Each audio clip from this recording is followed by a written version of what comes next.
Hey, I'd like to welcome you to another episode of Mission Matters. My name is Adam Torres, and if you'd like to apply to be a guest on the show, just head on over to missionmatters.com and click on Be Our Guest to apply. All right, today I have Chris Cronin on the line, and he is co-founder and CMO over at Kitanica. Chris, welcome to the show. Thanks, Adam. Great to be here. Thanks for having me.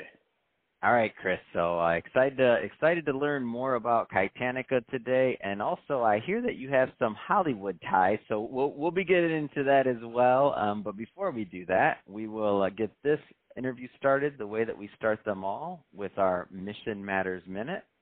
So, Chris, we at Mission Matters, we amplify stories for entrepreneurs, executives, and experts. That's our mission. Chris, what mission matters to you? Well, we're on a mission to make the most durable, well-built, and engineered outdoor gear available to mankind. Great. No simple pursuit. I'm in, and I love bringing mission-based entrepreneurs on the line to share, their mission, why they're doing what they're doing, how they're doing it, and really what we can all learn from that so that we all grow together as well. So great to have you on. And I guess, just to get us kicked off here, I understand there's a story into how Kitanica got started. Tell me that story. So it is a family business.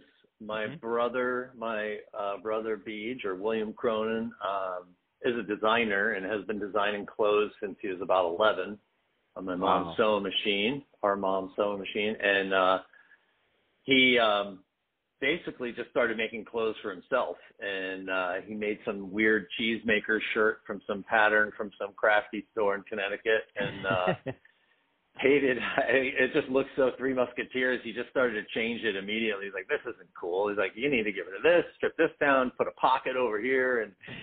And he's like, just immediately had this knack for customizing, and he just kind of could think in pattern pieces, which was, clothes are complicated. Anyway, so he started doing that, and he just went from there and started making his own clothes for different things. And he went into farming. He has a degree in soil science and was working on an orchard and was going through clothes like crazy. The cotton Carhartts and the things that just wear out when they get wet, washed, dirty, and beat up.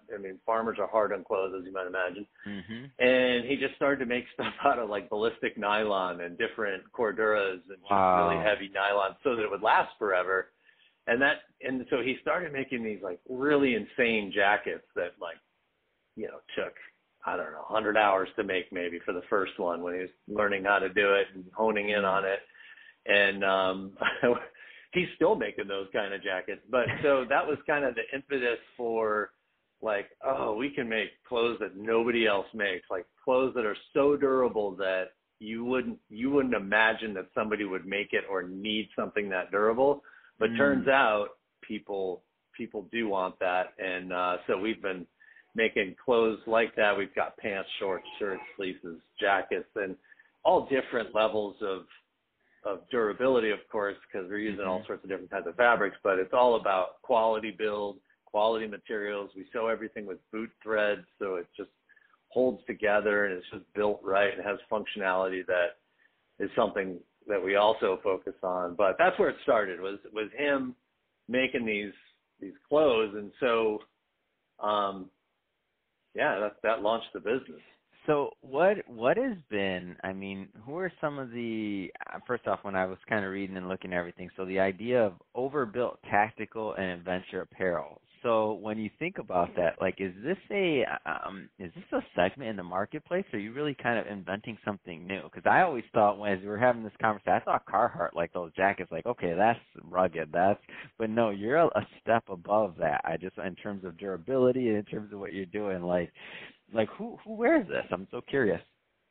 Yeah, so it's a little bit, it's definitely a niche in a way but it's a lot of veterans are kind of key, because those guys are off, they're about adventure. They're about, they're overlanding. They're they're motorcycling. They have ATVs, side by sides. They're out fishing. They just enjoy the outdoors. They're just kind of that, personality and lifestyle, and it kind of lends itself. And also, we do sell a lot into special forces people and teams and SEAL Team 6 and those kind of customers that have the the permission or the ability to buy whatever they want for their teams versus like a uniform, because our stuff is mostly about 90% made in the U.S.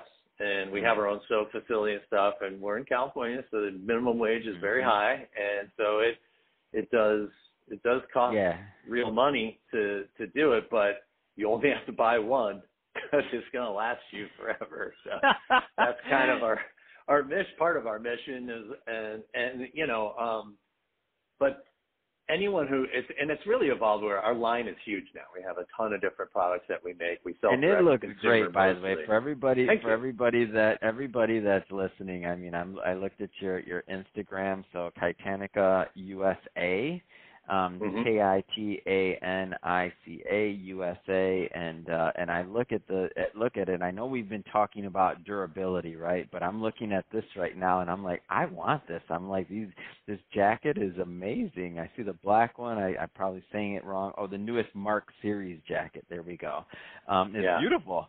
It's beautiful. Thank you. The Mark 8, I'm like, wow, this is a slick, like it's great, and it looks almost it has this feel. You're almost like the couture of outdoors, right? It almost has a custom feel and look. It's awesome. Thank you. That's kind of where we are. Is like if there's a very serious design sense to what we make. My brother's a full genius, like I said. He's been making and customizing clothes forever, and he has this aesthetic that's like this futuristic military, but outdoor look. And it kind of started where there was a time, and things have shifted a bit because tactical gear has really gone pretty mainstream. People are into it. And because it's so functional and it looks cool and it looks, ready for anything. So, but it used to be like back when we started the company in the 90s, trail was all you could get, trail looking stuff.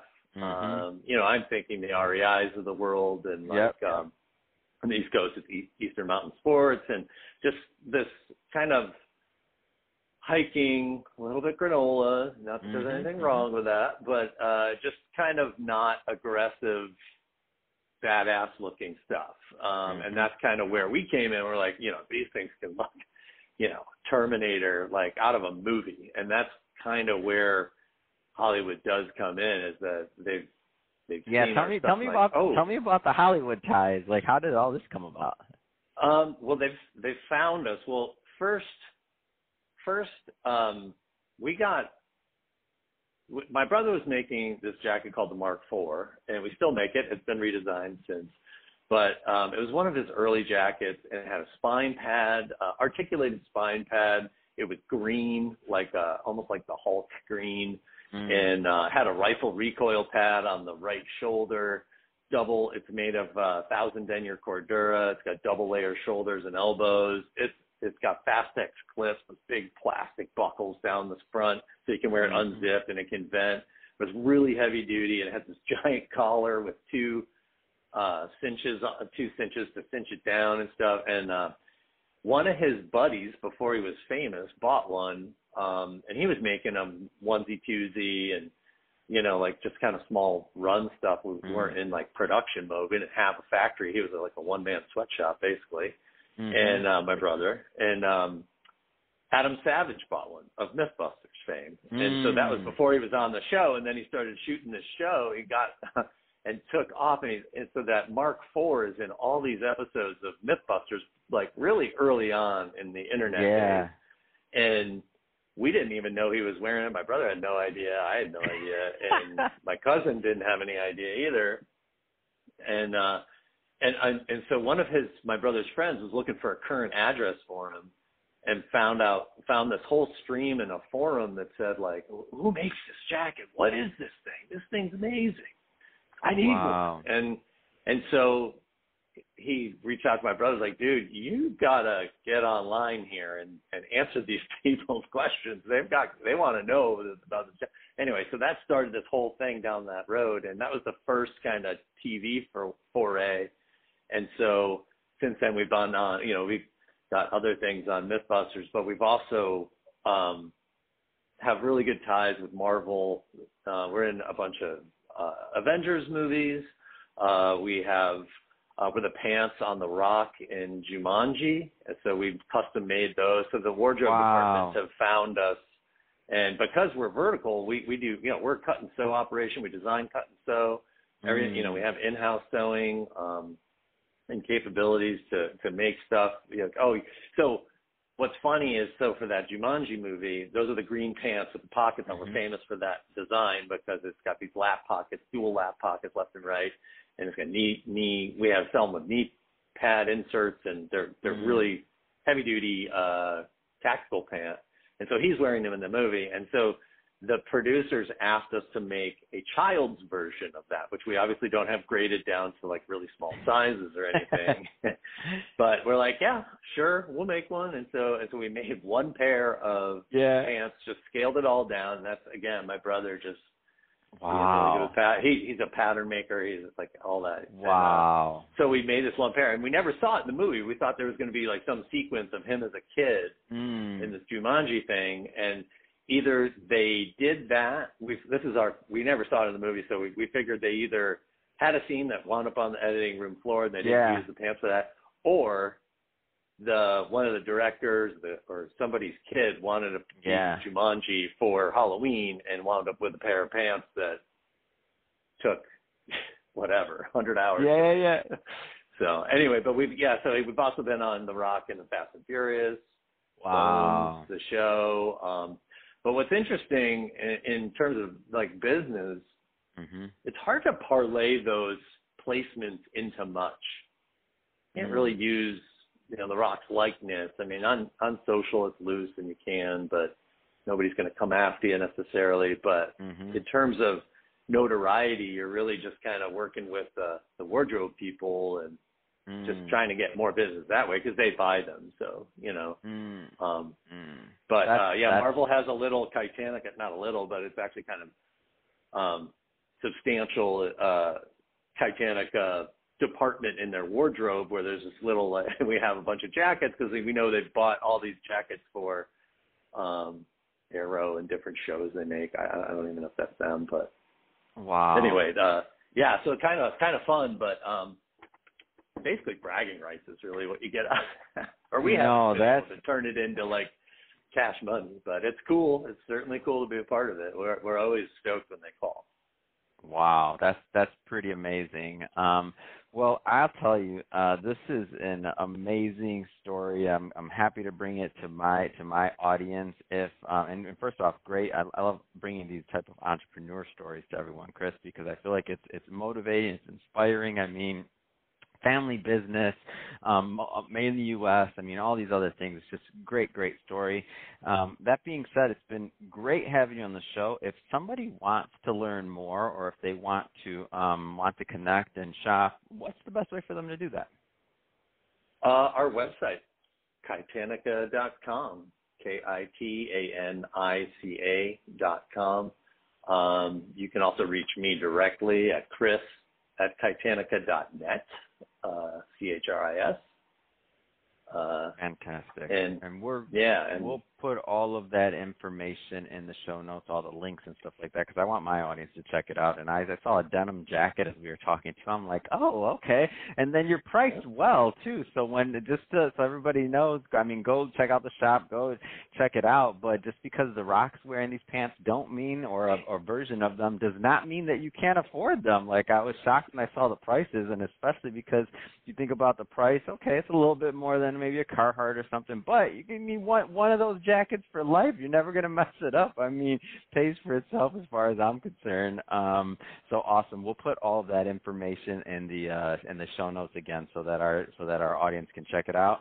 And speaking of the audience, if this is your first time with Mission Matters or listening to an episode, we're all about bringing on business owners, entrepreneurs, and executives and having them share their mission, the reason behind their mission, and really what you can learn from that so that we can all grow together. That's the whole point of the Mission Matters platform, is so that we can grow together as an entrepreneurial community and as a marketplace. Chris, really appreciate you coming on the show. Thanks again. Thanks, Adam. This was awesome.